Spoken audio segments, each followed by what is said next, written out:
Hello, everyone. T-Post here with your Sunday sermon.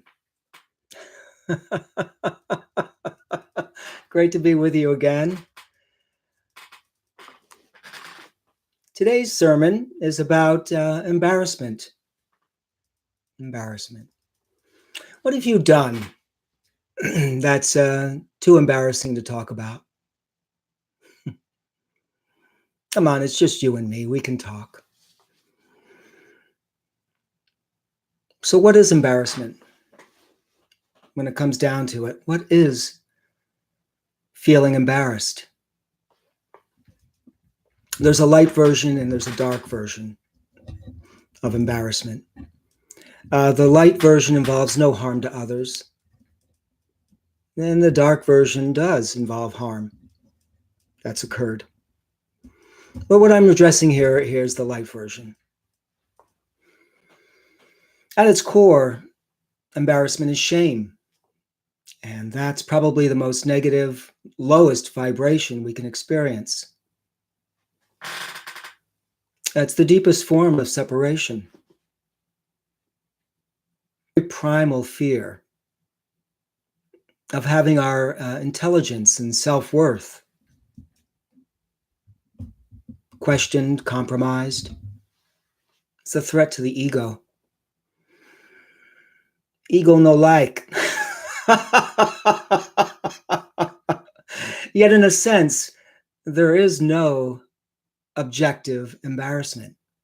There's just one's thoughts and feelings about an event or circumstance. The assessment might be, I can't believe I did that. I can't believe I did that. And I hope no one notices.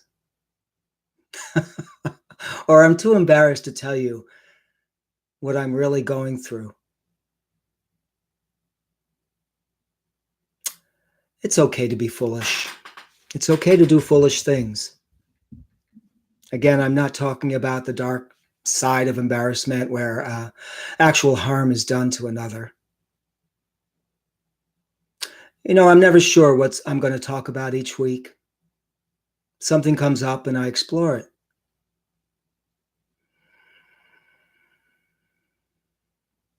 This week I was online or on the computer.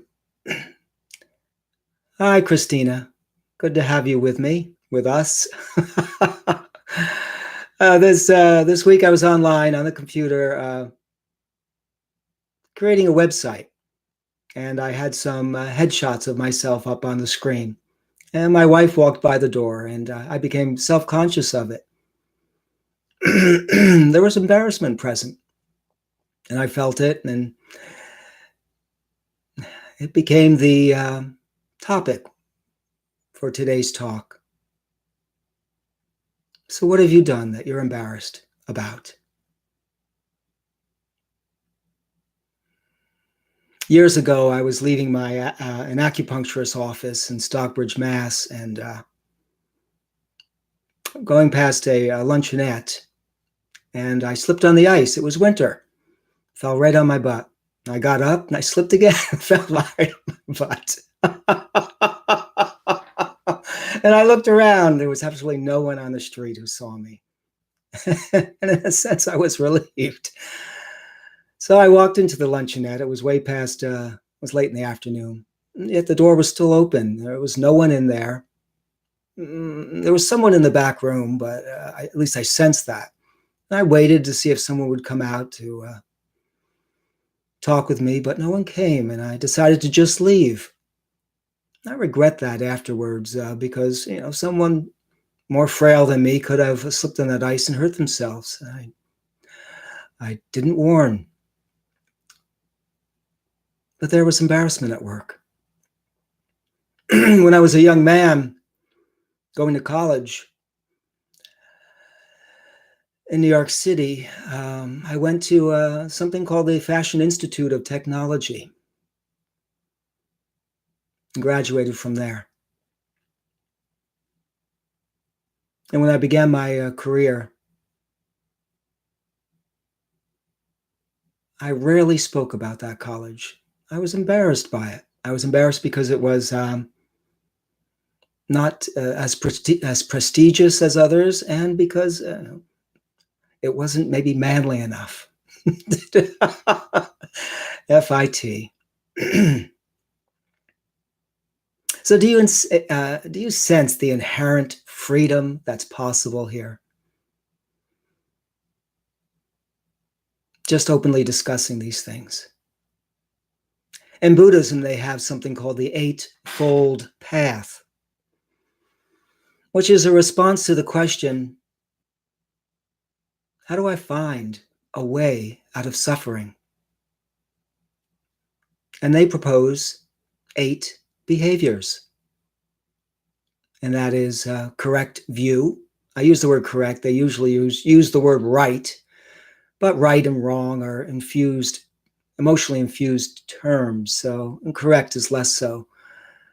So let's say that the 8 behaviors are correct view, correct intention, correct speech, correct action, correct livelihood, correct effort, correct mindfulness, correct concentration. Yeah, the Eightfold Path. Now, those are ideals to be committed to and to be practiced in our daily lives. But we are human. God damn it, we make mistakes. And we're insecure. So today I just say embrace your mistakes, embrace your insecurities with a tender love. Feel your feelings with a tender love. This is how you become whole. This is how we become whole together. Speak about your embarrassments openly. It gives others permission to share theirs too. And maybe have a better world. So peace out. Much love. Much love to everyone.